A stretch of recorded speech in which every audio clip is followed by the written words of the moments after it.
नमस्कार मंडळी, कशा आहात? अपेक्षा करते तुम्ही छान, मस्त आणि मजेतच असणार. तुम्ही कालचा ब्लॉग बघितलाच असेल की मी माहेरी आली आणि आज लगेच आमच्या घरी कार्यक्रम चालूच झालात. आज ना कानबाई माता येणार होती. मग सगळ्यात आधी मस्त मी रेडी झाली आणि रेडी झाल्यानंतर आम्ही कानबाई मातेला घ्यायला गेलो. असं सांगितलं होतं की रोडापासूनच तिला वाजत गाजत नाचवत घरी आणायचं होतं.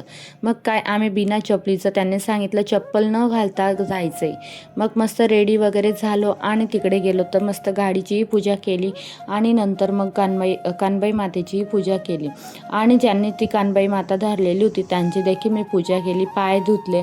असं कार्यक्रम चालू होता आणि ज्या गोष्टी मला काही माहीत नव्हत्या त्या माझ्या मावशीने, आईने सांगितलं की तू कानबाई मातेची पूजा कर, हळदी कुंकू कर, त्यांना औक्षण दे, लगेच पुन्हा ज्यांनी धरलंय त्यांना देखील तो औक्षण दे.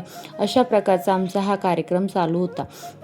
स्पेशल गाडी करून आम्ही गावावरनं कानबाई मातेला आणलं होतं आणि शनी मंदिरपासूनच आम्ही तिला ठरवलं होतं.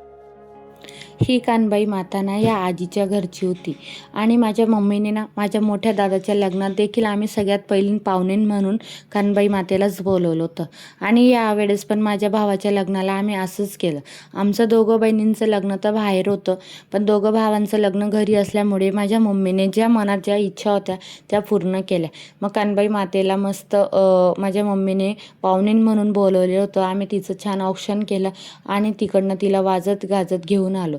मग विकी, मी, आमची वहिनी असं त्यांना मस्त डोक्यावर धरून घेऊन आलो आणि इकडे हे माणसं मस्त गाणंही म्हणत होतात आणि बँडही वाजत होतात. मग त्यांनी म्हटलं तर नुसतं चालू नका, चालताना देखील नाचायचं असतं. कानबाई मातेला नुसतं घेऊन जायचं नसतं, तिला वाजत गाजत नाचवत घरी घेऊन जायचं असतं. जसं आपण केलं ना तसं आपल्या घरी म्हणजे आनंदही होतो आणि खरंच एवढ्या उन्हात आम्ही कानबाई मातेमुळेच नाचत आलो होतं आणि जिकडे सावली होती ना तिथंच थांबायचो आणि नाचायचो. असंच आमचं चालू होतं. मग इकडे भरपूर वेळ मस्त छान नाचलो आणि बघा तुम्ही ऐका त्यांचे गाणे वगैरे कसे येतात.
आम्ही डान्स करतच होतो किंवा देवीचं नाचतच होतो, तोवर गलीतल्या बायकाही आल्या आणि त्यांनी देवीचं दर्शन घ्यायचं म्हटलं आणि देवीचं दर्शन घेतल्यानंतर पुन्हा त्यांनी ओटीही भरली, मस्त हळदी कुंकू केलं, आमच्या सगळ्यांचे पाय धुतले आणि गहू तांदूळ पीस काही बाकीच्यांनी 21 रुपये 11 रुपये असं पैसे देऊनही त्यांनी छान ओटी वगैरे भरली. आणि खानदेशातनं सगळ्यात मानणारी देवी फक्त आणि फक्त कानबाईचे. आमच्या इकडे ना कानबाई मातेचा सगळ्यात मोठा कार्यक्रम असतो. माणूस कितीही लांब गेला असला, कोणत्याही देशात राहिला तरी कानबाईचे रोट खायला प्रत्येक माणूस खानदेशात येत असतो.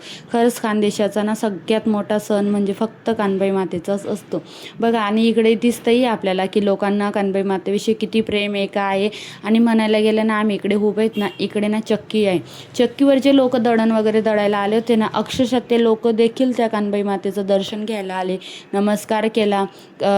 बाकीच्याने तर ओटी भरायला इकडून तिकडून आणलं आणि ओटीही भरली. एवढं छान म्हणजे ना ते बघून खरंच मनाला एक समाधानच वाटलं की म्हणजे खानदेशात देवीला किती मानलं जातं हे इथून आपल्याला दिसतंच आहे. बाकीच्यांनी तर असं केलं ना की ते दळण दळायला आले होते ना, ते गहू तांदूळ घेतले आणि त्यांनी कानबाई मातेची ओटी भरली. म्हणजे विचार करा त्यांच्या मनात किती देवीविषयी प्रेम असेल ना. हे बघून खरंच इतकं छान वाटलं ना. मग असंच करत आम्ही सगळेजण आमच्यासोबत पण पुन्हा आम्ही घराकडे आलो. घर आता जवळच होतं. तोवर माझा भाऊ ना बघा त्याचा ॲक्सिडेंट झालेला होता, पाय मोडलेला आहे, तरी तो कानबाई मातेला धरण्यासाठी एवढ्या लांब पायी पायी चालत आला. आणि तोवर माझी मम्मी पुढे आली आणि माझ्या मावशीने त्यांना सांगितलं की पाणी आण. मस्त पाणीने आम्ही सगळं आमचा तो रोड होता तो सगळं पाणीने मस्त म्हणजे पाणी मारलं आणि कानबाई मातेला घेतलं. मग त्यानंतर इकडे म्हणजे मलाच मस्त हळदी कुंकू करायला लावलं की आता आपल्याला घरात घेऊन जायचं आहे ना, त्याच्यासाठी मग कानबाई मातेचंही मी हळदी कुंकू केलं, काही माझ्या भावाचं, माझ्या मिस्टरांचं आणि वहिनीचंही, आणि त्यांच्यासोबत मग सगळ्यांचंही मस्त आम्ही हळदी कुंकू केली, पूजा वगैरे केली, आरती ओवाळली. आणि मग पुन्हा ते लोक बोललात की इकडेही तुम्ही थोडं डान्स करा. मग जे आमच्यासोबत इकडे एवढ्या लांब आले नव्हते ना, मग ते सगळेजण आम्ही घरातले आले, त्यांनीही छान नाचणं वगैरे केलं आणि सगळेजण थोडा थोडा वेळ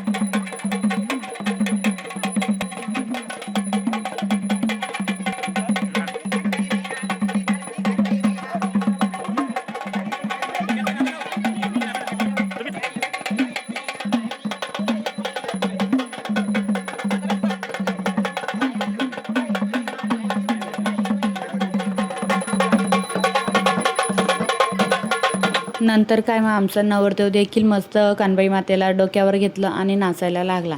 पुन्हा मग आम्ही चारी भाऊ, आमची वहिनी, पुन्हा माझी मामी, मोठी आई, असं सगळेजण आम्ही छान नाचत होतो. आणि खरंच इतका छान एन्जॉय होत होता ना. तोवर ना माझे सासू सासरे देखील आले होते, पुन्हा माझे दीदी आली होती, माझे जिजू आले होते.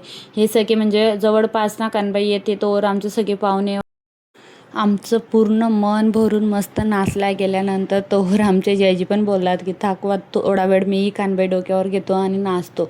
खरंच इतका छान एन्जॉय केला ना आम्ही, भरपूर एन्जॉय झाल्यानंतर मग नंतर घरात आणायला घेतलं. मग तोवर ना ज्यांनी धरलं होतं त्यांना पुन्हा आम्ही घरात त्यांचे पाय वगैरे धुतले, हळदी कुंकू केलं आणि आरती वगैरे घेतली आणि त्यानंतर मग त्यांना घरात घेतलं. बघा घरात घेताना खरंच इतका छान आनंद होता त्यांना.